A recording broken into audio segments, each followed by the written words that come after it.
Single parenting के challenges क्या है, खुसूसन बच्चों की तरबियत के ऊपर। एक single parent being a women, उसकी क्या कैफियत होती है बच्चों को नज़र में रखते हुए। साइकोलॉजिकली किस तरह के असर होते हैं बच्चे की नफ्सियात के ऊपर। किस टाइप के कॉम्प्लेक्सेस बच्चे के कैरेक्टर के अंदर डेवलप हो सकते हैं इन फ्यूचर। बाप अगर ना हो मिसाल साथ में, क्या वो गैप हमेशा रहता है बच्चों के ऊपर। तो हम क्या कर सकते हैं ऐसा जिससे कि ये असर जो है वो मिनिमाइज हो।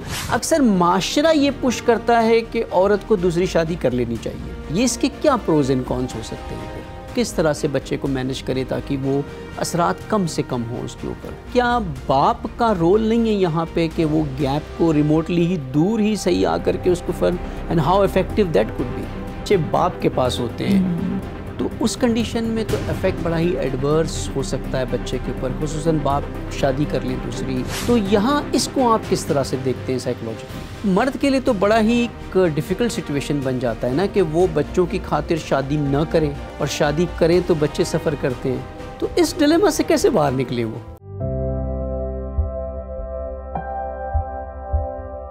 औज़ु बिल्लाहि मिनश शैतानिर रजीम, बिस्मिल्लाहिर्रहमानिर्रहीम। अस्सलाम वालेकुम नाज़रीन, एक मरतबा फिर प्रोग्राम बागबान में खुश आमदीद। बागबान हमारा तरबियती एक बरनामा है जिसमें हम अपने हर एपिसोड में बच्चों की तरबियत के हवाले से मुख्तलिफ़ मौज़ूआत पर गुफ्तगू करते हैं। दर हकीकत गुफ्तगू पेरेंटिंग के हवाले से होती है जो बच्चों की तरबियत में अहम किरदार अदा करती है। अल्लाह सुब्हानहू व तआला ने इंसान की खिलकत की और ख़ुद इंसान के ज़िम्मे ही ये फ़रीज़ा छोड़ दिया कि वो तवल्लुद नस्ल करें और इंसानियत को आगे बढ़ाए। तवल्लुद नस्ल के लिए अल्लाह सुब्हानहू व तआला ने जो एहतमाम किया बेहतरीन, वो अज़दवाज था, एक पाकीज़ा रिश्ता मर्द और औरत के दरमियान, जिसका हदफ इंसानी नस्ल को आगे बढ़ाना, तवल्लुद नस्ल करना। और ये रिश्ता इस लिहाज से भी अहमियत रखता है कि न सिर्फ़ तवल्लुद नस्ल बल्कि तरबियत नस्ल में भी माँ बाप दोनों का, यानी मर्द और औरत दोनों का बराबर का किरदार होता है। दोनों को अपनी ज़िम्मेदारियाँ और अपने रोल्स को अदा करना पड़ता है, तब जा कर के वो बच्चा एक बेहतरीन इंसान कामिल में तब्दील होता है। और जिस मकसद के लिए अल्लाह सुब्हानहू व तआला ने उसको खिलकत दी थी, वो अपने मकसद तक पहुँचता है अपने वालिदैन की तरबियत के तवस्सुत के ज़रिए से।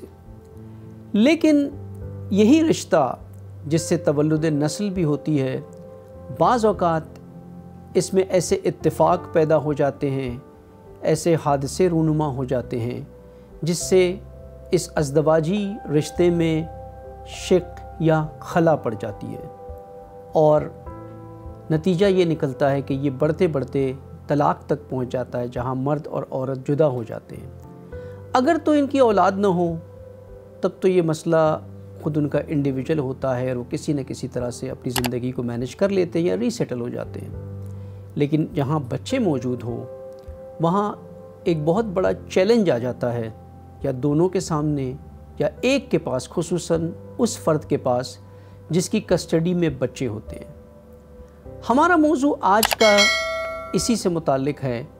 हम यहाँ मौजू तलाक़ या इस पर नहीं गुफ्तगू करेंगे। हमारा मौजू है कि सिंगल पेरेंटिंग, यानी जब बच्चे जिसे माँ और बाप दोनों की ज़रूरत हो, उसे के दो पेरेंट्स होते हैं, जब एक ही हो वहाँ पर, तो उस बच्चे पे क्या नफ्सियाती असर होते हैं। खुसूसन माँ जब बच्चों को पाल रही होती है तो वो कैसे मैनेज करती है कि जहाँ बच्चे की दीन, दुनिया और उसकी एकेडमिक ग्रोथ, उसकी तरबियत, इन चीज़ों को वो कैसे बैलेंस कर सकती है, जहाँ साथ उसे मईशत का भी इंतज़ाम करना होता है।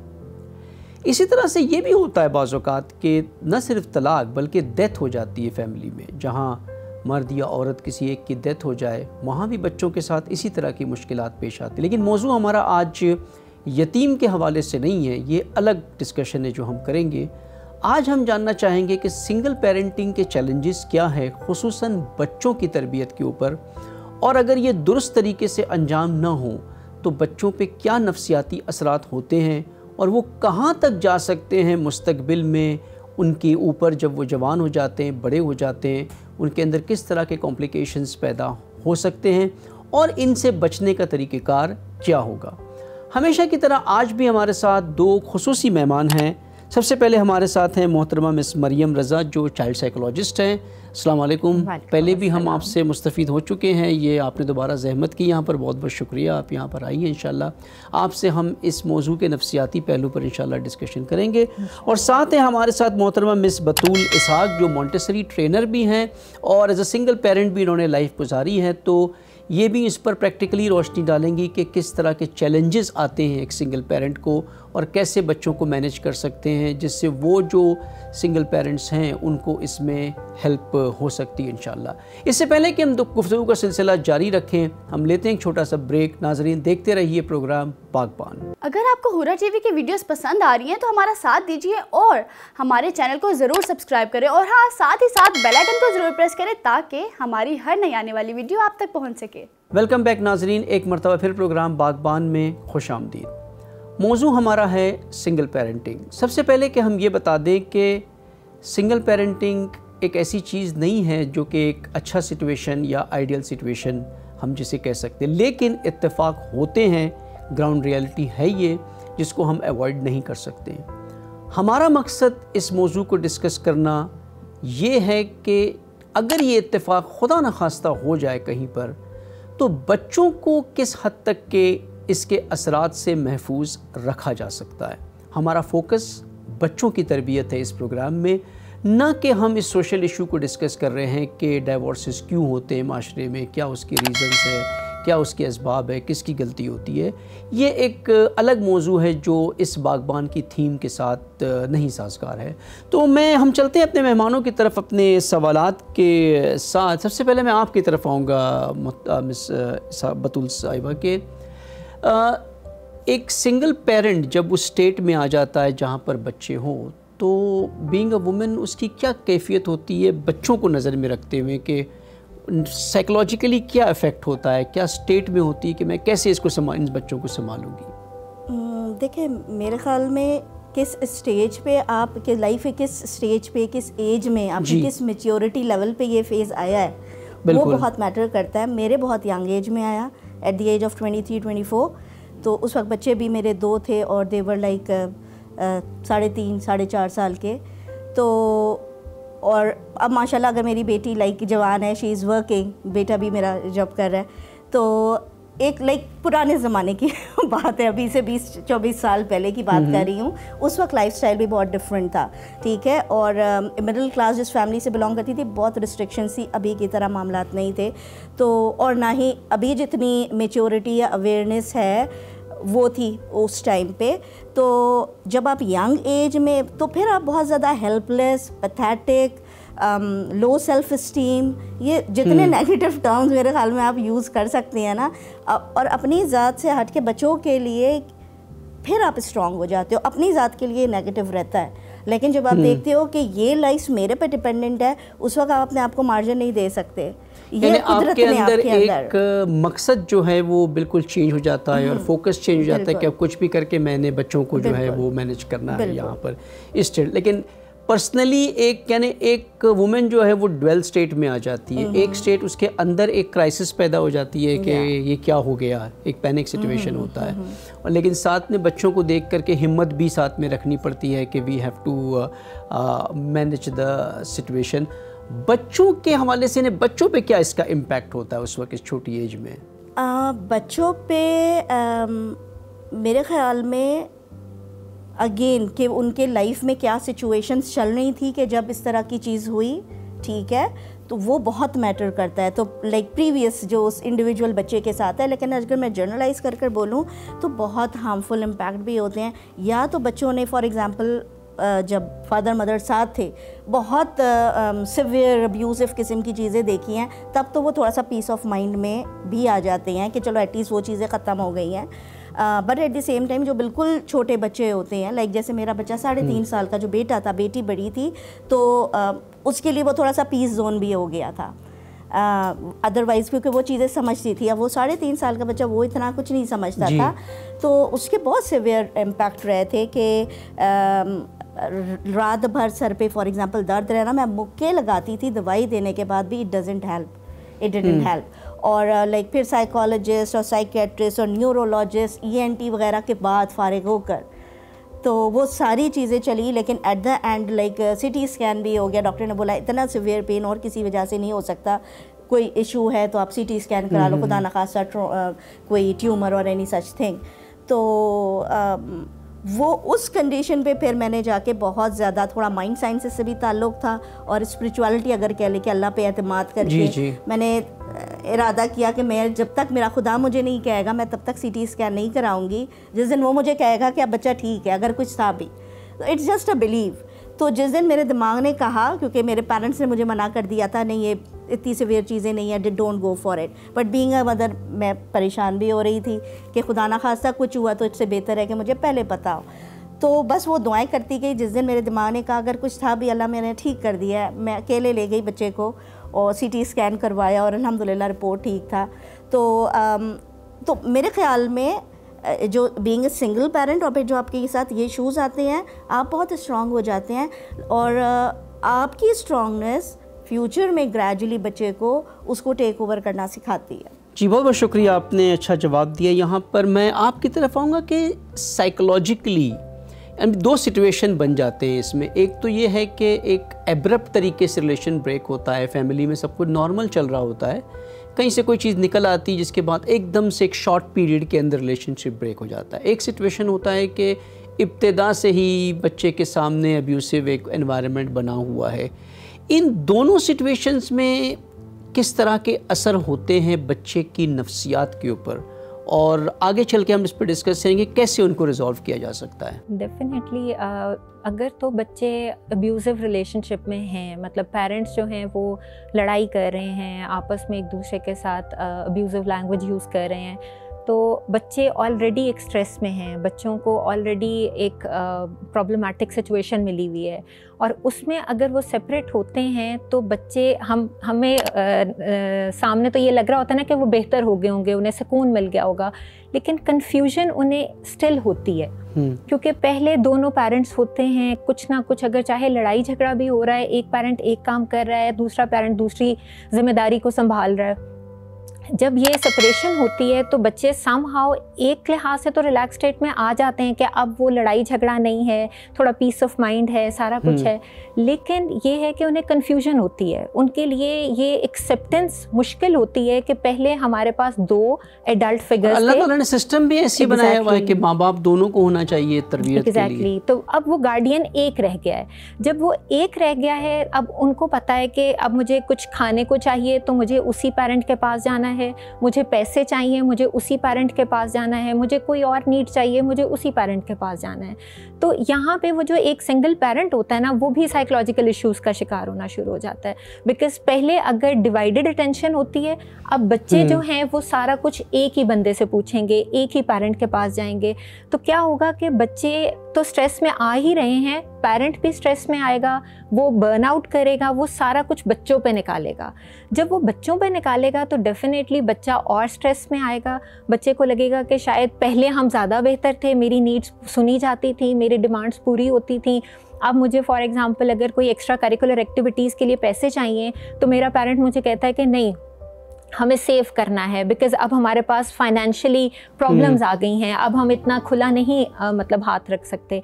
तो बच्चे में इस लिहाज से बहुत ज़्यादा एक स्ट्रेस आ जाता है कि उसको समझ नहीं आ रही होती है, कन्फ्यूजन हो रही होती है, साइकोलॉजिकली वो बहुत पीछे होना शुरू हो जाता है। रीज़न बीइंग कि पेरेंट जब टाइम नहीं देता, पेरेंट उसको क्वालिटी टाइम नहीं दे रहा, वो एक अपनी रूटीन में बिजी है, तो बच्चा यहाँ पे यानी इस सिचुएशन में एक तो दो सिचुएशन होते हैं ना, कि एक तो माँ के पास अकेले है बच्चे और माँ वर्किंग नहीं कर रही है, वो अपने लॉस अपने पेरेंट्स के पास है, फिर भी वो टाइम में है, और एक है कि वो काम भी कर रही है, वो सुबह जॉब पे निकल जाती हैं फिर रिटर्न आती है। तो इन दोनों सिचुएशन में फ़र्क नहीं होता उसके नफ्सियाती असर के ऊपर?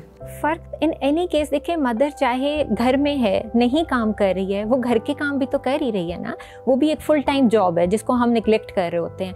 तो उसमें बच्चा निगलेक्ट हो रहा होता है, वो हम माने ना माने क्वालिटी टाइम बच्चे को नहीं मिल रहा होता। उस टाइम वही बात है, हो सकता है पेरेंट अपना मी टाइम चाह रहा हो, वो एक बेरीफमेंट के पीरियड से गुजर रहा है, एक सेपरेशन के पीरियड से गुजर रहा है, उसको चाहिए उसने अपनी हेल्थ भी तो ठीक करनी है ना। अब वहाँ बच्चे की भी हेल्थ ज़्यादा इंपॉर्टेंट होती है, उसको भी उतनी अटेंशन चाहिए होती है, उसको भी किसी से बात करने की ज़रूरत होती है। यानी एक शख्स के ऊपर सारा दो का लोड आ गया है, चाहे उसको वो जॉब करे या ना करे। Exactly. और अब बच्चे को भी एक ही की तरफ रेफ़र करना है, तो वो भी जस्टिस नहीं कर पाती हैं बच्चे के साथ, और बच्चे को भी वो ट्रीटमेंट नहीं मिलता है जो दो सोर्स से मिलेगा, विच इज़ कॉमन सेंस है कि ये तो नेचुरली जो है वो होना ही है। लेकिन मेरा क्वेश्चन थोड़ा इससे आगे था आपसे कि किस टाइप के कॉम्प्लेक्सेस बच्चे के कैरेक्टर के अंदर डेवलप हो सकते हैं इन फ्यूचर, अगर अब्यूज़िव एनवायरनमेंट हो या नॉन अब्यूज़िव एनवायरनमेंट हो? अच्छा, अगर तो अब्यूज़िव एनवायरनमेंट है तो डेफिनेटली बच्चा यही सीखता है, बड़ा हो के वो भी एग्रेसिव होगा, वो भी अपनी कोई भी रिलेशनशिप में या किसी चीज़ को अगर रिजॉल्व करना होगा उसमें वो गुस्सा ही इख्तियार करेगा, बिकॉज उसने वो सीखा ही वही चीज़ है। देन सेकेंडली, अगर उसको कोई चीज़ मतलब ख़ास तौर पे ये रिसर्च कहती है कि जो अब्यूज़िव पेरेंटिंग के बच्चे होते हैं वो ज़्यादातर बुली करते हैं, वो दूसरे बच्चों को तंग करेगा, बिकॉज उसको एक वो आ जाती है, एक ओनरशिप आती है, कंट्रोल आता है कि क्योंकि मैं घर में तो लोगों को कंट्रोल नहीं कर सकता, तो मैं बाहर जाके लोगों को कंट्रोल करूं। तो इस तरह से उसकी नेगेटिव इम्पैक्ट बहुत ज़्यादा पड़ता है। उसके अंदर खौफ का एलिमेंट भी कम हो जाता है कि बाप का एक थोड़ा सा प्रेशर होता है, हमेशा एक थोड़ा सख्त रवैया होता है बाप का घर में, तो वो बच्चा अपने आप को फ्री नहीं फील करता है कि मेरे ऊपर तो कोई इतना सख्ती करने वाला सरपरस्त नहीं है, और उसे फ्री हैंड मिल जाता हो बाहर। डेफिनेटली ये भी बहुत ज़्यादा इंपॉर्टेंट चीज़ होती है कि जब आपके दोनों पेरेंट्स जब मिलके अपब्रिंगिंग कर रहे होते हैं, तो अगर मदर थोड़ी लीनियंट होती हैं तो फादर को थोड़ा स्ट्रिक्ट होना पड़ता है। लेकिन अगर डेफिनेटली फादर स्ट्रिक्ट नहीं होंगे तो बच्चा लीनियंट तो होगा ही, उसकी बाउंड्रीज नहीं कुछ रहेंगी, उसको ये नहीं पता होगा कि कहाँ मुझे स्टॉप करना है, कहाँ मुझे स्टॉप नहीं करना। वो बाहर जाके भी फिर जब डिफरेंट चीज़ों को एक्सप्लोर करेगा, ये डिसोबीडियंस में भी फिर आ जाएगा, बिकॉज उसको वो सिखाया ही नहीं गया कि लिमिट कहाँ है, कहाँ उसको रुकना है, वो फिर बाहर भी वही चीज़ों को अप्लाई करेगा। लेकिन यहाँ थोड़ा सा इससे हट के मिलता जुलता सवाल ये उठता है कि एक सिनेरियो ये है ना कि सिंगल पेरेंटिंग में बाप टोटली कट ऑफ हो जाए, मुश्किल से शायद कभी कभार मिल ले। एक होता है कि नहीं, बाप भी कॉन्स्टेंटली बच्चों के साथ टच में है, वीकेंड में उनको बाहर ले जाना होता है, बाप के पास ही बच्चे जा रहे। तो क्या ये सिचुएशन बेहतर होता है या ये बैलेंस कर जाता है, या इसमें भी प्रॉब्लम है? अच्छा, समहाउ अगर तो ये पेरेंटिंग इतने अच्छे तरीके से की जा रही है कि आपने बच्चों में कोई नेगेटिव इम्पैक्ट नहीं डाला, उनकी थॉट पैटर्न में कोई ऐसी चीज़ नहीं डाली, उनको ये बड़ा अच्छे तरीके से समझाया है कि भाई हम क्योंकि बड़े हैं, एडल्ट्स हैं, हमारी आपस में कंपैटिबिलिटी नहीं है, हमारे इश्यूज चल रहे हैं, बट दैट डजंट मीन कि हम एज पेरेंट्स बच्चों की रिस्पॉन्सिबिलिटी नहीं करेंगे। अगर वो बच्चों की रिस्पॉन्सिबिलिटी फुली तरीके से कर रहे हैं तो उनके ऊपर नेगेटिव असरात कम आते हैं बच्चों के ऊपर। वो ज़्यादा अंडरस्टैंडिंग होते हैं, उन्हें पता होता है कि उन्हें जो रिक्वायरमेंट थी, मतलब अगर फादर फिगर भी उनके पास था और मदर फिगर भी उनके पास थी, तो समहाउ वो ज़्यादा बैलेंस्ड होते हैं, उन्हें पता होता है कि ठीक है हम इसको मैनेज कर सकते हैं। लेकिन अगर आप ये कहें कि जो जहाँ दोनों पेरेंट्स अपब्रिंगिंग कर रहे होते हैं वहाँ इश्यूज़ नहीं होते, तो वहाँ भी डेफिनेटली इश्यूज़ होते हैं। मतलब ये नहीं है कि कोई भी हमें पेरेंटिंग की एक टिप्स दी जाएं या कोई गाइडेंस दी जाए और हम उसको फॉलो करें तो हमारे बच्चे बहुत परफेक्ट निकलेंगे, ऐसा कभी भी नहीं होता। ये ट्रायल एंड एरर पे ही पेरेंट्स भी सीखते हैं, बच्चा भी लर्न करता है और फिर ही आगे बेहतरी आती है। उसके बिहेवियर में भी एक डायनामिज्म होती है जो सब्जेक्टिव होती है। आप एक कॉमन फार्मूला नहीं अप्लाई कर सकते, कहीं पे केस टू केस पे काफ़ी वेरिएंस आते हैं। लेकिन ओवरऑल हमने आपसे ये समझा कि डेफिनेटली नफसियाती असर बच्चे के ऊपर होते हैं, और अल्लाह ताला के निज़ाम को देखें तो इसी तरह से जो सिस्टम से आप जब हट जाते हैं किसी भी वजह से, तो उसका एक आइडियल सिचुएशन तो बन ही नहीं सकता है जो आइडियल सिचुएशन था यहाँ पर। नाज़रीन, हम यहाँ एक ब्रेक लेंगे और फिर हाजिर होंगे दोबारा इसी गुफ्तगू के साथ। ये बहुत ही एक अहम डिस्कशन है, इसके कई पहलू निकलते हैं सामने जो हमें समझने की ज़रूरत है, खुसूसन आज के दौर में जहाँ डाइवोर्स रेट्स बहुत बढ़ते जा रहे हैं सारी दुनिया के अंदर। वहाँ इस तरह के सिचुएशन में अक्सर बच्चे आ जाते हैं कि वो सिंगल पेरेंट मोड में होते हैं, तो यहाँ क्या किया जाए कि उन बच्चों का मुस्तकबिल ख़राब ना हो। गलती चाहे किसी की भी हो, मर्द की हो, औरत की हो, at the end of the day सबसे ज़्यादा जो सफ़र करते हैं वो बच्चे हैं, जिनका कोई कसूर नहीं था इस डिवीज़न में, इस पार्टीशन में, इस ब्रेक में। तो आखिर हम कैसे उनको महफूज रखें, डिस्पाइट ऑफ द फैक्ट कि मर्द और औरत अलग हो गए हैं, लेकिन बच्चों से तो अलग नहीं हुए हैं, उनकी जिम्मेदारियां वैसे ही बरकरार हैं। इसी पर आगे गुफ्तगू करेंगे हम ब्रेक के बाद। देखते रहिए प्रोग्राम बागबान। अगर आपको हुरा टीवी की वीडियोस पसंद आ रही हैं तो हमारा साथ दीजिए और हमारे चैनल को ज़रूर सब्सक्राइब करें, और हाँ, साथ ही साथ बेल आइकन को ज़रूर प्रेस करें ताकि हमारी हर नई आने वाली वीडियो आप तक पहुँच सके। नाज़रीन, एक मरतबा फिर बागबान में खुशामदीद। मौजू हमारा है सिंगल पेरेंटिंग के असरात बच्चों के ऊपर और कैसे इन असरात को कम किया जाए। अब तक हमने जाना कि साइकोलॉजिकली बच्चे पे क्या असर होता है इस टाइप के रिलेशन ब्रेक का। मैं अब चल पड़ता हूँ आपकी तरफ मोहतरमा बतूल साहिबा के, क्या एक सिंगल पेरेंटिंग केस में जो बाप अगर ना हो मिसाल साथ में, क्या वो गैप हमेशा रहता है बच्चों के ऊपर, या किसी तरह से वो रिड्यूस हो जाता है या एलिमिनेट हो जाता है 100% कि उसके बिना भी फ़र्क नहीं पड़ता कोई? नहीं, ऐसा तो बिल्कुल आप कभी नहीं कह सकते कि फ़र्क यानी गैप फिल हो जाता है। आई थिंक बुरा से भी बुरा बाप हो, अगर वो साथ रह रहा है, कुछ ना कुछ तो वो रोल प्ले हो रहा होता है घर पे, ठीक है। और उसके जगह पे फैमिली के जितने नाना मामू खालू और बाकी लोग रोल प्ले कर दे, can not replace the father. ये तो हो नहीं सकता। तो हम, लेकिन ये दुनिया है, जन्नत नहीं है, तो हम आइडियल सिचुएशन की, जब इस तरह की कोई चीज़ हो गई तो कैन नॉट थिंक अबाउट कि आइडियल सिचुएशन ही फॉर्म हो। सबसे पहले तो मेरे ख्याल में ये बिलीव हमें कर लेना चाहिए, और यही बिलीव बच्चे को, फॉर एग्जांपल मैंने जब बच्चों को बचपन में तो उनके लेवल पे, छोटे बच्चों के लेवल पे, लकीली मैं क्योंकि मॉन्टेसरी ट्रेन थी और साइकोलॉजी ये सब चीज़ें अर्ली चाइल्डहुड की पढ़ी हुई थी, तो अर्ली एज में तो उनको मैंने मैनेज करना सिखा दिया। सेकेंडली स्कूल, ये क्योंकि इस्लामिक स्कूल जा रहे थे तो वहाँ पे मुझे एक ये ट्रस्ट था कि सारे पेरेंट्स एटलीस्ट एक पर्टिकुलर माइंडसेट से आ रहे हैं, तो उनमें कोई बुलिंग करने वाला बच्चा या ऐसा नहीं होगा, क्योंकि सब पीछे से तरबियत कर रहे थे अपने बच्चों की। तो मैं ज़रूर उन अपने बच्चों के फ्रेंड्स के यानी घर जाती थी ज़रूर फर्स्ट टाइम मिलने, और मैं बातों बातों में उन्हें बता देती थी कि like I am a single mother, और बच्चे तो खुद से नहीं बताएंगे, लेकिन आपने अपने बच्चों को इसी तरह बातों बातों में मैनेज करके बता देना है कि ये कभी बाद में ऑकवर्ड फील ना करें।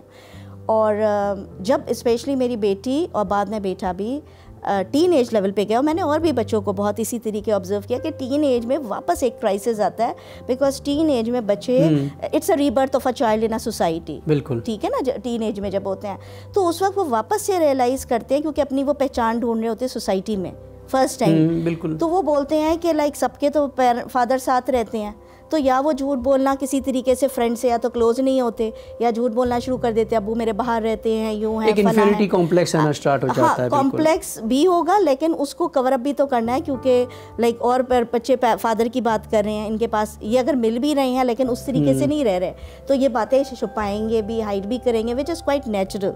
तो ये भी पर्पस था मेरा कि मैं उनके पेरेंट्स को पहले से अवेयर कर दूं कि वो उनको डील करना सिखाएं।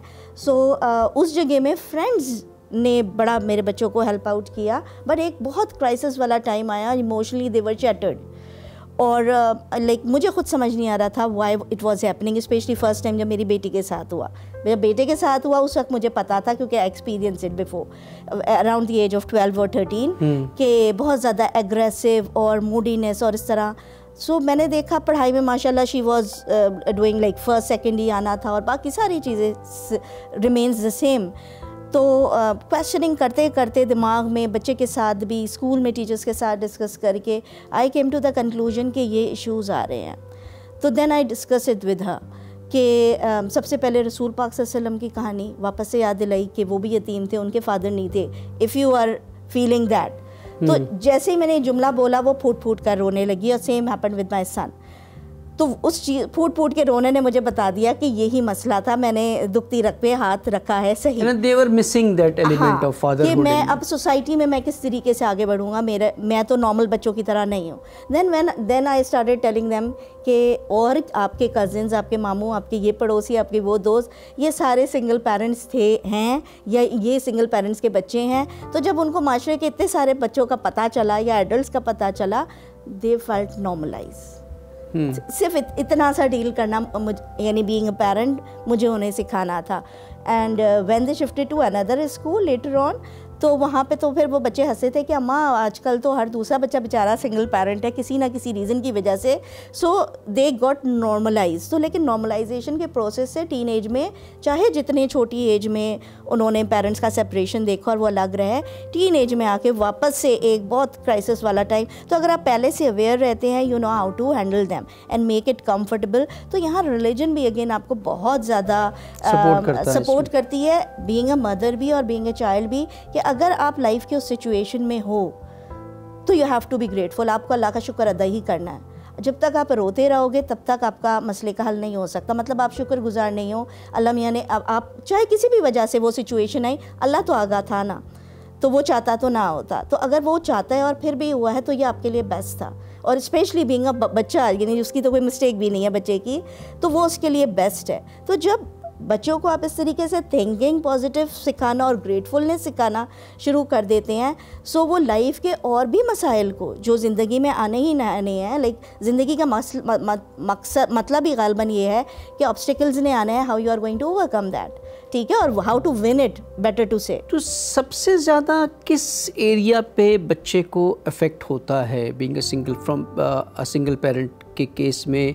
क्या इकोनॉमिकल साइड में वो ज़्यादा फील करता है कि मेरी नीड्स फुलफ़िल नहीं होती है, या साइकोलॉजिकली कौन सी चीज़ ज़्यादा इम्पोर्टेंस रखती है उसके? आई थिंक साइकोलॉजिकली ज़्यादा, और इकोनॉमिकली तो करेगा वो भी, इकोनॉमिकली भी कर वो वापस साइकोलॉजिकल कर जाएगा, क्योंकि जब इकोनॉमिकली वो सफ़र कर रहा है और दूसरे से कंपेयर करेगा, तो सबसे पहले ये भी सिखाना कि never to compare with others. यानी अगर उसकी इकोनॉमिकल नीड्स को बेहतरीन तरीके से कोई पूरा कर रहा है, मिसाल उसके नाना नानी पूरा कर रहे हैं, उसके कोई दादा दादी पूरा कर रहे हैं, कोई भी ये पूरा कर रहा है, तो क्या उस केस में आप भी बता सकती हैं कि क्या बच्चे पे कम असर होगा साइकोलॉजिकली, या साइकोलॉजिकली एलिमेंट अपनी जगह वैसे ही मेंटेन रहेगा? साइकोलॉजिकली तो एलिमेंट मेंटेन रहेगा। मतलब ठीक है, फाइनेंशियली इश्यूज आना ख़त्म हो जाएंगे, लेकिन साइकोलॉजिकली इश्यूज तो आएंगे। वो आप जो मर्ज़ी कर लें, जितने मर्ज़ी पैसे दे दें, वो कहते हैं ना पैसों से खुशी नहीं आप ले सकते हैं, तो वो डेफिनेटली एक फाइनेंशियल सपोर्ट तो उन्हें मिल रही है। मैं ये सवाल इसलिए कर रहा हूँ कि अक्सर केसेस ऐसे होते हैं ना कि अल्लाह ताला ने भी डाइवोर्स को एक हलाल करार दिया है, लेकिन खुद हदीस में है कि ये वो हलाल है जो सबसे ज़्यादा अल्लाह को नापसंद है। तो लेकिन बाज़ औक़ात डाइवोर्स के कॉज जो होते हैं ना, वो पेरेंटल इंटरवेंशन होते हैं, या औरत की तरफ से हो या मर्द की तरफ से हो, सास ससुर दोनों साइड में हैं, वो इंटरवीन करते हैं। और कुछ केसेस में हमने देखा भी है कि सास ससुर अपनी बेटी को इतना बूस्ट कर देते हैं, कोई बात नहीं छोड़ दें, हम संभाल लेंगे, हमारे पास बड़ा बिजनेस है, कारोबार है। वो समझते हैं कि इकोनॉमिकली तो हम तो इनके बच्चों को देख लेंगे।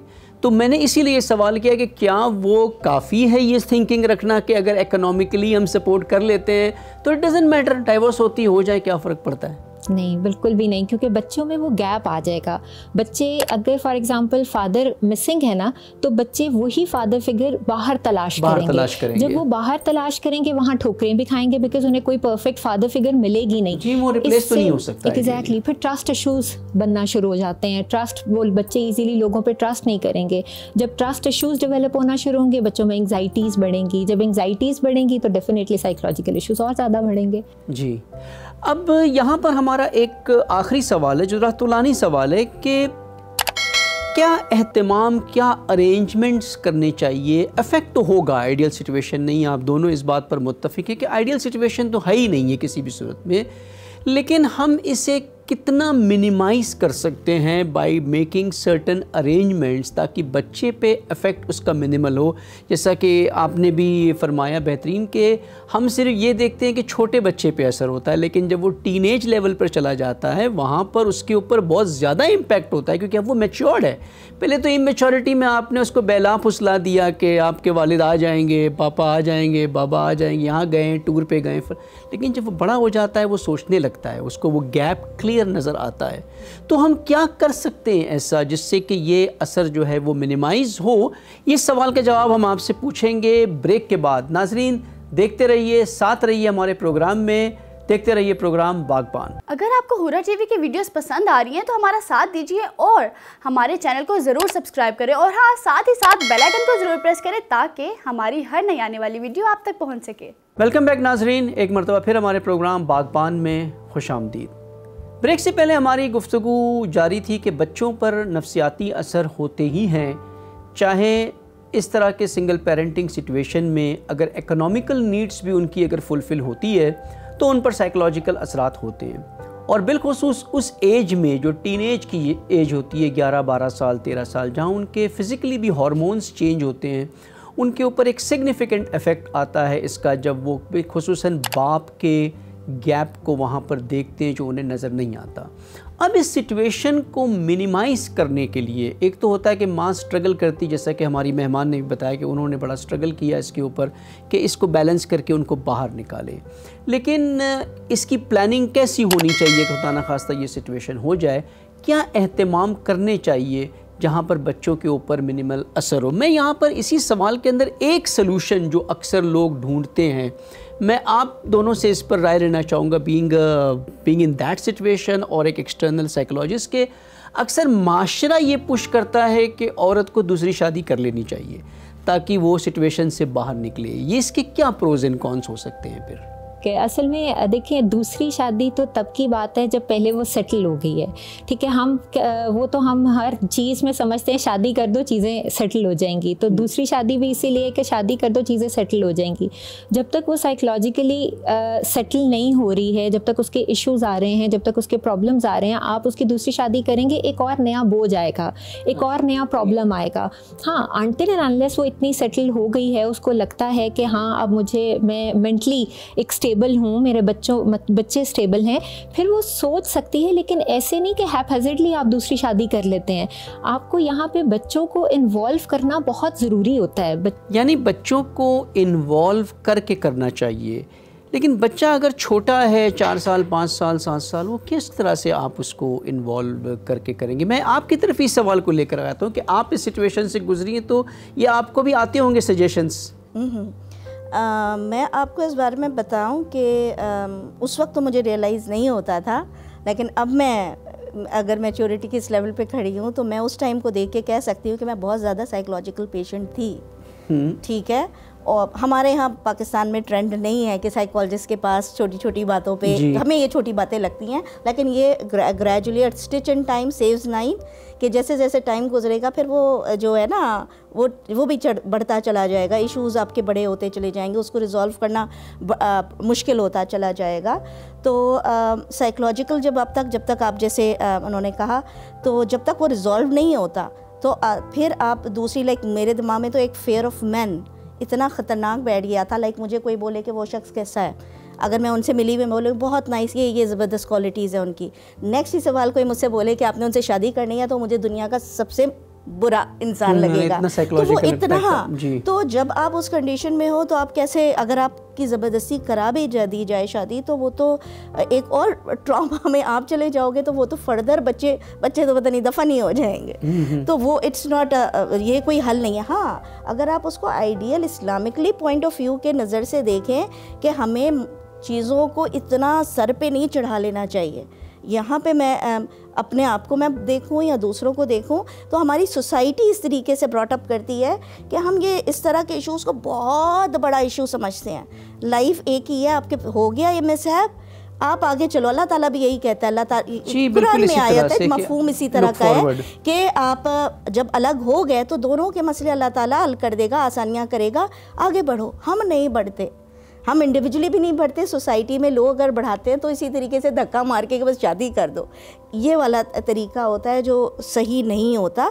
तो अगर आप साइकोलॉजिकली एक कंपोज उसमें हैं तो डेफिनेटली लुक फॉरवर्ड आपको करना चाहिए। लेकिन वहाँ पे बीइंग अ मदर, जब मैंने फॉर एग्जांपल कभी भी इस चीज़ में स्टेप नहीं लिया, क्योंकि मुझे बच्चों की एग्जैक्टली वो शख्स उनको कबूल करेगा नहीं, भी एक सेकंड चैलेंज आ जाता है। क्योंकि हमारी सोसाइटी में कुछ नेगेटिव चीज़ें भी, और वो फेयर इतना होता है कि पता नहीं यानी बच्चों के साथ उसका रोल कैसा होगा। मेरे साथ चलो कुछ भी हो, लेकिन बच्चों के साथ तो सगा बाप कुछ बच्चे के साथ कर लेना बुरा, तो वो इतना बुरा नहीं लगेगा बिल्कुल। तो लेकिन अगर वो सौतेला बाप हो, तो वो छोटी सी चीज़ भी हो तो वो बहुत बुरी लगेगी। एटलीस्ट मैंने अपनी साइकोलॉजी समझ ली थी, तो मुझे लगा था कि it's not going to work, कि मैं तो अगले को शक ही करती रहूँगी, वो शायद कुछ ना भी कर रहा हो। तो जब आप, मेरी साइकोलॉजी ऐसी है कि मुझे अपनी बच्चे ही की प्रोटेक्शन, अपनी सारी खुशियों के ऊपर अपनी मर्ज़ी से मैं राज़ी हूँ उस चीज़ से। तो I think what ever you feel comfortable with, उससे आगे चलना चाहिए। आप एक एग्जैक्ट नहीं बता सकते कि हर इंडिविजुअल यही काम करे। इस्लामी नुक्ते नज़र से भी देखें तो यही इसका राय हल है इस्लामिक पर्सपेक्टिव से भी, कि जब तक कि वो आइडियल आपको सिचुएशन न मिले कि जहाँ पे ये सारे प्रोज एंड कॉन्स को आपने देख लिया और आपको लगता है कि हाँ कोई इम्पैक्ट नहीं आएगा बच्चों के ऊपर, उसी वक्त आप इस स्टेप को ले सकते हैं। वरना रिकमेंडेड यही होता है कि बीइंग अ सिंगल पेरेंट उसको संभालने में ज़्यादा बेनिफिट्स हैं एज़ कम्पेयर टू रिस्क लेना। वो रिस्क अगर कैलकुलेटेड हो कि कोई फैमिली का ही मेंबर है, कोई इसी तरह से क्लोज रिलेटिव है जो जानता है टेक केयर, तब तो ठीक बात समझ में आ जाती है। तो ये एक सलूशन जो माशरती तौर पे आता है, इसको सीरियसली कंसिडर, यानी इसको हर पर्सपेक्टिव से देखने की ज़रूरत है, नॉट जंप इनटू इट। एक बात मैं जो बड़ा इंपॉर्टेंट ऐड करना चाहूँगी कि it takes a village to raise a child. तो वो तो नॉर्मल बच्चे के लिए भी कहा जाता है कि पूरी सोसाइटी, पूरा माशरा उस पर असर करता है। तो फिर जब जहाँ सिंगल पेरेंट में अल्हम्दुलिल्लाह आई वाज ब्लेस्ड, मैं उसका जितना शुक्र अदा करूँ, यानी वो सिर्फ इसी बात के लिए वो लिमिटलेस है। तो कि मेरे भाई बहनों ने लाइक उनके बच्चों के खाला मामू और सब फैमिली ने, नाना नानी ने स्पेशली इकोनॉमिकली फाइनेंशियली, और बाकी सब ने जिस तरीके से, like I my self is a introvert, मुझे बचपन से ही मुझे बहुत ज़्यादा आना जाना ये सब, लेकिन बच्चों के लिए मैंने ये किया क्योंकि मुझे था कि ऑलरेडी एक कमी है, तो मैं इनको स्विमिंग के लिए भी लेकर जाऊँ, स्केटिंग के लिए भी लेकर जाऊँ। वो मैंने हर चीज़ यानी अपनी पर्सनालिटी को पीछे रख कर किया। और फिर ग्रेजुअली, वो बिल्कुल जब छोटे थे, फिर ग्रेजुअली जब वो इतने बड़े हुए कि वो ऑन देयर ओन या अपने कज़न्स, अपने खाला मामू के साथ जा सकते थे, तो अगर मैं नहीं भी हूँ उनके साथ, तो उन्होंने just like their own family, like अपने बच्चों को जैसे उन्होंने लेकर गए, यानी तो उसी आपने एटमॉस्फेयर ऐसा देने की कोशिश की कि उनको कंफर्ट फील हो, वो गैप की कमी महसूस न हो। ज़्यादा शायद मेरी फैमिली जो मैं बात कर रही हूँ ना, कि फैमिली ने उनको बिल्कुल ये चीज़ फील होने दिया कि कोई चीज़ की कमी है, ख़ास तौर पे इकोनॉमिकली जब आप थोड़े से, या फाइनेंशियली आप थोड़े से पीछे होते हो, तो आपको वो चीज़ें ज़्यादा फील होने लगती हैं। ख़ास तौर पे आजकल है भी हमारा मटीरियलिस्टिक वर्ल्ड है, तो आप बहुत ज़्यादा पूरी दुनिया ही मटीरियलिस्टिकली चीज़ों को काउंट कर रहे हो, तो बच्चा भी ये तो आपके लिए एक बेहतर सिचुएशन था ना। उमन ऐसा नहीं होता है, औरत अकेले एक जॉब भी कर रही है, बच्चों को या किसी मेड के पास छोड़ दिया, तो वो तो एक बहुत ही वर्स्ट सिचुएशन। बहुत आपके नज़दीक क्या इसमें, बीइंग अ साइकोलॉजिस्ट, क्या आप इसमें रिकमेंड करेंगी इस तरह के सिंगल पेरेंट्स को कि वो किस तरह से बच्चे को मैनेज करे ताकि वो असरात कम से कम हो उसके ऊपर? सबसे पहले तो जैसे इन्होंने यही बात की, मैं इनको सेकंड करूँगी। हम जब इसकी मैनेजमेंट पे आते हैं तो सबसे पहले हम ये कहते हैं अपनी सोशल सपोर्ट तलाश करें, चाहे वो फैमिली हो, चाहे वो फ्रेंड्स हो, चाहे वो आपके नेबर्स हो, आपको एक सोशल सपोर्ट बनानी पड़ती है, बिकॉज़ अकेला मैनेज करना बहुत मुश्किल हो जाता है। तो वंस आपकी सोशल सपोर्ट हो जाती है, आपके काम डिवाइड हो जाते हैं। जब आपके काम डिवाइड हो जाते हैं तो आप बर्न आउट नहीं होते।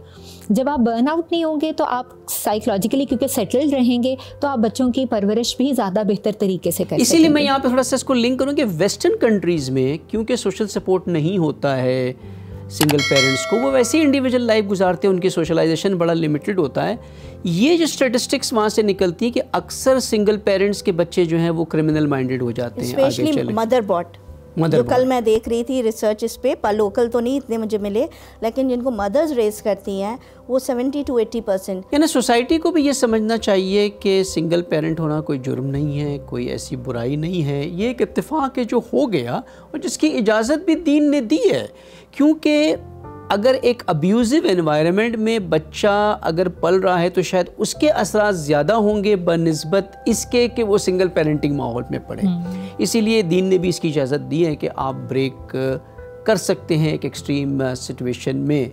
लेकिन क्या वैसे तो आइडियल यही है कि पेरेंट्स को बच्चों की खातिर कॉम्प्रोमाइज़ और एडजस्टमेंट करके ज़िंदगी को आगे गुजारना चाहिए। कि जैसा कि आपने भी कहा कि चाहे वालिद बुरा क्यों ना हो, उसका एक रोल, उसका एक एलिमेंट, एक फैक्टर ज़रूर वहाँ पर रहता है। लेकिन यहाँ एक सवाल और है कि यही जो हम बात कर रहे हैं कि क्या मैनेजमेंट करना चाहिए, चाहे चले ब्रेक तो हो गया, लेकिन क्या बाप का रोल नहीं है यहाँ पे कि वो गैप को रिमोटली ही दूर ही सही आकर के उसको fun, and how effective that could be? देखिए, अगर तो बाप इतना रिस्पॉन्सिबल होता तो वो पहले ही कर लेता, ठीक है। वो रिस्पॉन्सिबिलिटी उसने नहीं ली, तभी ये सारे इश्यूज क्रिएट हुए जिसकी वजह से सेपरेशन तक बात आई। अब यहाँ पे हम कहें कि अच्छा सेपरेशन हो गई है और अब बाप आके जो है वो करे ये सारा कुछ, तो डेफिनेटली वो नहीं करेगा, बिकॉज उसने वो सीखा ही नहीं है, या उसको वो चीज़ चाहिए ही नहीं है, या उसकी कंपैटिबिलिटी ही नहीं है मदर के साथ ही ना, औलाद से तो उसका रिलेशनशिप है ना।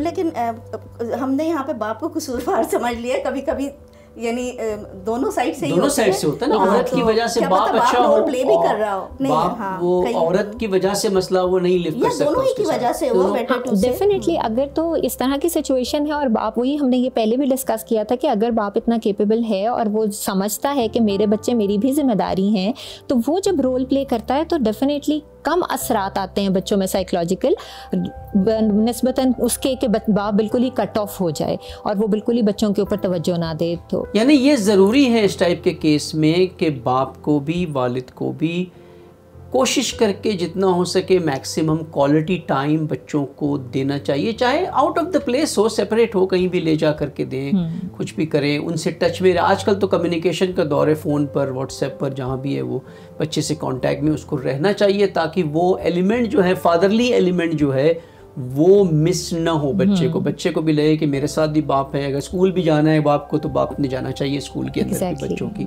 इससे तो फिर सिचुएशन काफ़ी हद तक के है जो वो मैनेज इंशाल्लाह ताला जो है वो हो सकता है यहाँ पर। और कोई ऐसे स्पेशल गाइडलाइंस हैं जो हमें नज़र में रखनी चाहिए जिससे बच्चों के ऊपर इम्पैक्ट, खास करके जो टीनेज के बारे में इन्होंने बताया कि बहुत सेंसिटिव एज होती है वो, जब बच्चे के अंदर ये रियलाइजेशन स्टार्ट हो जाता है, उस सिचुएशन में कोई ऐसी गाइडलाइंस हैं साइकोलॉजिकली बच्चे को मैनेज करने के लिए? टॉक टू देम, बात करें उनसे, बिकॉज जब तक आप बच्चे से छुपाएंगे, बच्चे को नेगेटिव बातें बताएंगे फादर के बारे में, अपने बारे में, ये भी एक एलिमेंट होता है कि क्या ये दुरुस्त है कि माँ जो है बच्चे के सामने शिकायत करती रहे कि तुम्हारे बाप ने ऐसा कर दिया जिसकी वजह से आज हम ये सिचुएशन में हैं। बच्चे का इम्पैक्ट और ख़राब होता है। बच्चा, वही बात है, बच्चे में नेगेटिव टेंडेंसीज ज़्यादा बढ़ना शुरू हो जाती हैं, बच्चा ट्रस्ट नहीं करेगा, बच्चे की सेल्फ इस्टीम कम होगी, उसका कॉन्फिडेंस में कमी आएगी। ये सारे इश्यूज आते ही इस वजह से हैं कि जब आप बाप की बुराई कर रहे होते हैं बच्चे के सामने, या बाप माँ की बुराई कर रहा होता है, कोई भी इस तरह से पेरेंट अगर करता है हेल्दी रिलेशनशिप में, या जिस तरह हम कह रहे हैं कि बच्चे पे कम असर पड़े, वो तभी होगा जब आप अच्छे तरीके से बात करेंगे। लड़ाई आप दोनों की है, बच्चे की लड़ाई नहीं है, तो आप लोग उसको रिजॉल्व करें और बच्चों के लिए सारे ग्रजेस तो छोड़ के फिर बात करें। उस तरह से जब आप अपब्रिंगिंग करते हैं तो डेफिनेटली बच्चा एक बेहतर तरीके से जो है वो परवरिश करता है। अब यहाँ एक आखिरी सवाल मेरा रिवर्स साइड से, ये तो सिचुएशन है कि जब माँ सिंगल पेरेंटिंग करती है, लेकिन ऐसे सिचुएशन भी होते हैं कि माँ छोड़ के चली जाती है और बच्चे बाप के पास होते हैं, तो उस कंडीशन में तो इफ़ेक्ट बड़ा ही एडवर्स हो सकता है बच्चे के ऊपर, खुसूसन बाप शादी कर लें, दूसरी स्टेप मदर वाला एलिमेंट आ जाता है बीच में, वो किस हद तक के मैनेज कर सकती है, नहीं कर सकती है। तो यहाँ इसको आप किस तरह से देखते हैं साइकोलॉजिकली? बिल्कुल, जब बाप अकेला रह जाता है बच्चों के साथ तो बाप की तो फ़ौरन शादी कर दी जाती है, एक नई मदर आ जाती हैं, वही बात है, बच्चों से कम्युनिकेट नहीं किया जाता, बच्चों को साथ कॉन्फिडेंस में नहीं लिया जाता, बच्चों को बताया नहीं जाता। और स्टेप मदर से भी वही बात है, आपकी पता नहीं कंपैटिबिलिटी कैसी थी, कोई रैंडम आई आके उन्होंने बस कोई एक्सेप्टेंस दी, बच्चों को नहीं दी, तो क्या होता है, प्रॉब्लम ज़्यादा बढ़ते हैं, ज़्यादा गैप बढ़ता है। बच्चे फिर स्टेप मदर के साथ तो वैसे ही गैप बढ़ा होता है, बाप से भी गैप ज़्यादा बढ़ना शुरू हो जाते हैं, तो उनके लिए दोनों पेरेंट मिस होना शुरू हो जाते हैं। अब यहाँ पे ये है कि अगर तो बाप ने दूसरी शादी करनी है तो पहले बच्चों को कॉन्फिडेंस मिले, उनसे बात करें। या एक काम जो करते हैं बुजुर्गान के, बिल्कुल मिसाल औरत किसी करीबी रिश्तेदार से कर लेते हैं, बाप की रिलेटिव, ताकि वो समझती हो उसको, इस तरह से भी होता है उमूमन के। लेकिन हमें ना कॉन्फिडेंस में फिर भी लेना पड़ता है। आप बच्चों को बग़ैर कम्युनिकेट किए आप ये स्टेप नहीं ले सकते, क्योंकि उनकी लाइफ पे इम्पैक्ट पड़ेगा इस चीज़ का। हम डिसीजंस ले लेते हैं बीइंग एडल्ट्स, लेकिन हम बच्चों को इस मामले में इन्वॉल्व नहीं करते। लेकिन एक मर्द के लिए तो बड़ा ही डिफ़िकल्ट सिचुएशन बन जाता है ना, कि वो बच्चों की खातिर शादी न करें, और शादी करें तो बच्चे सफ़र करते हैं। तो इस डिलेमा से कैसे बाहर निकले वो? फिर ऐसी वही बात है जो फीमेल्स के लिए हम कहते हैं कि एक ऐसा मेल तलाश करें, वही मेल्स के लिए है कि ऐसी फीमेल तलाश करें जो कि अंडरस्टैंडिंग हो, जो कि उन बच्चों को एज अपने किड्स समझें, रादर देन वो ये समझें कि ये किसी और के बच्चे हैं। ठीक है, मतलब अब बहुत सी ऐसी सिचुएशंस हो जाती हैं, अक्सर बहुत सी फीमेल्स ऐसी होती हैं जो खुद बेवा होती हैं, वो ज़्यादा एम्पथाइज़ कर सकती हैं, वो ज़्यादा अंडरस्टैंडिंग होती हैं, वो ज़्यादा समझती हैं कि भाई क्या बच्चे फील कर रहे हैं इस टाइम। तो सिचुएशन टू सिचुएशन वेरी करता है और पर्सन टू पर्सन वेरी करता है। यानी बड़े ही सोच समझ करके राइट असेसमेंट करने के बाद मर्द को ये डिसीजन लेना चाहिए। टाइम लेना चाहिए। फैमिली प्रेशर, सोसाइटी प्रेशर या इसमें आकर के फ़ौरन स्टेप ले करके दूसरी शादी कर लें और फिर उसका असर जो बच्चों के ऊपर होगा बहुत ही सीरियस हो सकता है। यहाँ पे एक जो इशू आता है, अगर बच्चे छोटे हैं तो, और मदर्स तो फिर क्योंकि हमारी सोसाइटी में थोड़ा फैमिली का सपोर्ट होता है, मदर लाइक या teaching job, half day job कर रही है, या इनिशियल टाइम में वो घर पे ही है अगर बच्चे बहुत छोटे हैं, और कोई ना कोई उनको सपोर्ट कर रहा है, तो बाप तो वो जॉब पे जा रहा होता है और उसने तो कमा के लाना होता ही है, वो नहीं घर में बैठ सकता। तो उस सिचुएशन में फादर को इसलिए मजबूरी होती है कि वो शादी कर ले, कि कोई बच्चे का बेसिक नीड तो उसको खाना पीना चाहिए, वो कर सके, वो चाहे मेड के भी हवाले कर दे। तो अगेन वहाँ पे उसको भी फैमिली सपोर्ट की ज़रूरत होती है। मेरे पास भी एक बच्चा आ रहा है, उसकी मदर की कैंसर से जब उसने आना शुरू किया, like I am running day care and pre school, तो उसकी जब मदर की डेथ होने से 1-2 वीक पहले वो मेरे पास आया, क्योंकि कैंसर डायग्नोज हुआ था, विदिन 3 वीक्स शी एक्सपायर्ड। तो अब वो फादर ने अभी तक तो खाद शादी नहीं किया, 1 ईयर हो गया, लेकिन उसकी दादी, फुप्पो and everybody at home they are supporting the child। ठीक है, तो वो पूरी फैमिली का सपोर्ट बच्चे को, चाहे वो बाप हो के वो माँ के पास हो, आपको सोसाइटी, आपकी फैमिली को उस बच्चे को हेल्प आउट रेस करने के लिए करना ही पड़ेगा, वरना इट्स गोइंग टू अफेक्ट, आखिर में हमारी सोसाइटी ही सफ़र करेगी अगर हम उन बच्चों को प्रॉपर्ली नहीं गाइड करेंगे। तो बहुत बहुत शुक्रिया आपने कहा, आप लोगों ने बेहतरीन डिस्कशन की और उम्मीद है कि हमारे नाजरीन इससे मुस्तफ़ीद हुए होंगे। जैसा कि हमने सुना भी और समझा भी, और ये हम जानते भी हैं कि सेपरेशन एक लास्ट स्टेज है रिलेशनशिप में। अल्लाह सुब्हानहू व तआला ने यही कहा है हमसे कि यही दीन हमारा सिखाता है कि जितना हो सके एडजस्टमेंट करें। सबसे पहले तो कंपैटिबिलिटी शादी करने से पहले होनी चाहिए। इस चीज़ को अगर हम पहले मद्देनज़र रखें और कल्चरली शादियाँ न करें, इंटेलेक्चुअली शादी करें, मर्द और औरत दोनों में कंपैटिबिलिटी है नहीं है, इसे असेस करके स्टेटस बराबर है नहीं है, इन असेसमेंट की बात करेंगे तो फिर ये इत्तेफाक के बहुत ही कम चांसेस बन जाते हैं, प्रोबेबिलिटी कम हो जाती है कि रिलेशनशिप ब्रेक हो जाएगा।